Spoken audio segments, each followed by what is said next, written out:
ഇന്ന് എൻ്റെ ചേച്ചിയുടെ ബർത്ത്ഡേ ആണ്. അപ്പോൾ ചേട്ടൻ ചേച്ചിക്ക് വേണ്ടി കൊടുക്കാൻ വേണ്ടിയിട്ട് കുറച്ച് ഗിഫ്റ്റ് തന്നിട്ടുണ്ട്. ചേട്ടൻ ഇവിടെ ഇല്ല, പുറത്താണ്. അപ്പോൾ നമ്മളത് കൊടുക്കാൻ വേണ്ടി പോവാ. ചേച്ചി വർക്ക് ചെയ്യുന്ന സ്ഥലത്തോട്ട് പോവാണ്. ഗിഫ്റ്റ് എന്താണെന്ന് ഞാൻ കാണിച്ചു തരാം. ഇപ്പോൾ പോകുന്ന വഴിയാണ്. ഇനിയിപ്പോൾ അവിടെ എത്തിയിട്ട് കാണിച്ചു തരാം. പെട്ടെന്ന് തന്നെ പോകണം.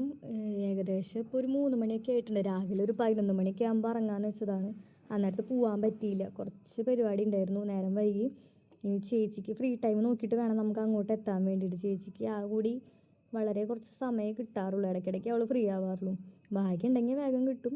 അങ്ങനെ ഏകദേശം നമ്മൾ അമലയുടെ അവിടെ എത്തിയിട്ടുണ്ട്. ഇനി ചേട്ടനെ നമ്മൾ കോൺടാക്ട് ചെയ്യുകയാണ് വേഗം വരാൻ വേണ്ടിയിട്ട്. ചേട്ടൻ പറഞ്ഞിട്ടുണ്ടായിരുന്നു എത്തും മുന്നേ വിളിക്കാനായിട്ട്. അപ്പോൾ അങ്ങനെ ചേട്ടനെ വിളിച്ച് പറഞ്ഞിട്ടുണ്ട് ഞങ്ങൾ എത്താറായി. എന്നാലും ചേട്ടൻ അവിടെ ജോലിയുടെ സമയമായതുകൊണ്ട് ചേട്ടൻ ആ നേരത്തേക്ക് ഫ്രീ ആവാൻ വേണ്ടിയിട്ട്. അങ്ങനെ ഹോസ്പിറ്റലിൽ എത്തിയിട്ടുണ്ട്. ഹോസ്പിറ്റലിൽ ചേച്ചി വർക്ക് ചെയ്യുന്ന അമലയിലാണ് വർക്ക് ചെയ്യുന്നത്, തൃശ്ശൂരിൽ. അപ്പോൾ നമ്മളവിടെ എത്തിയിട്ടുണ്ട്. ഇനി ചേച്ചീനെ വിളിക്കണം. ചേട്ടൻ സർപ്രൈസ് ആയിട്ട് കൊടുക്കുന്ന ഗിഫ്റ്റ് ആയതുകൊണ്ട് ചേട്ടനെയും വിളിക്കണം. ചേച്ചീനെ ആദ്യം വിളിച്ചിട്ട് അടിക്ക് വരാൻ പറയണം. എന്നിട്ട് ചേട്ടനോട് വിളിച്ചിട്ട് സർപ്രൈസ് ആയിട്ട് നമ്മളിത് കൊടുക്കും. ഞാൻ ഉണ്ടാക്കിയതാണ്, എങ്ങനെയുണ്ടെന്ന് പറയണം കേട്ടോ. അപ്പോൾ കൊടുത്തിട്ട് നമുക്ക് ഹോസ്പിറ്റലിനകത്തേക്ക് പോവാം.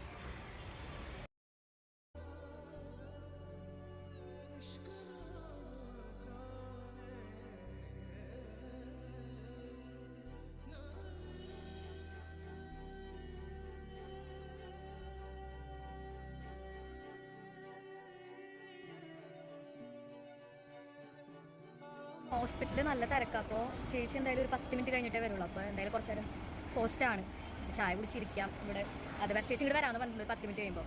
അപ്പോൾ കുറച്ച് നേരം ഇവിടെ വെയിറ്റ് ചെയ്തിട്ട് ചേച്ചി കൊടുത്തിട്ട് നമുക്ക് വേഗം പോകണം.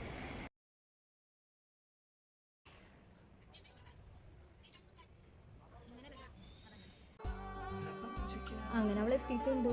അവൾ 10 മിനിറ്റിന് വന്നിട്ട് 10-15 മിനിറ്റ് കഴിഞ്ഞിട്ടാണ് വന്നത്. ഓൾറെഡി അവിടെ നല്ല തിരക്കായതുകൊണ്ട് അവൾക്ക് ഇറങ്ങാൻ പറ്റിയിട്ടുണ്ടായിരുന്നില്ല. പെട്ടെന്ന് എമർജൻസി ആയിട്ട് പെട്ടെന്ന് പോകേണ്ട വരും ഓരോ കാര്യങ്ങൾക്ക്. അങ്ങനെ നമ്മൾ കൊണ്ടുവന്ന ഗിഫ്റ്റ് അവൾക്ക് കൊടുത്തിട്ടുണ്ട്.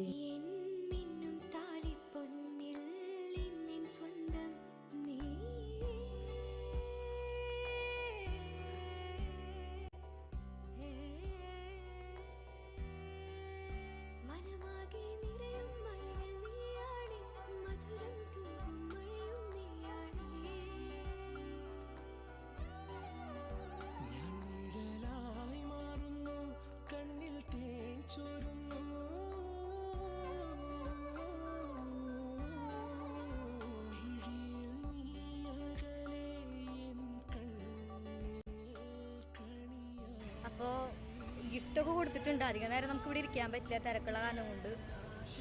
ഇനി ഞങ്ങൾ ഇഷ്ടമായെന്ന് പറഞ്ഞു. ഇനി നമ്മൾ നേരെ വീട്ടിലോട്ട് പോവാ. വേറെ പരിപാടിയൊന്നുമില്ല. ഇനി നേരെ വീട്ടിലോട്ട്. ഇത്രേ ഉള്ളൂ.